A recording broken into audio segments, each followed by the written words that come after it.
You are looking at Julian's pronunciation guide, where we look at how to pronounce better some of the most mispronounced words in the world, like this other curious word. But how do you say what you're looking for today?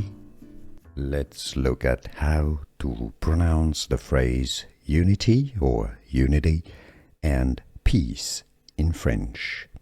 Unity is pronounced as unité, unité, unité.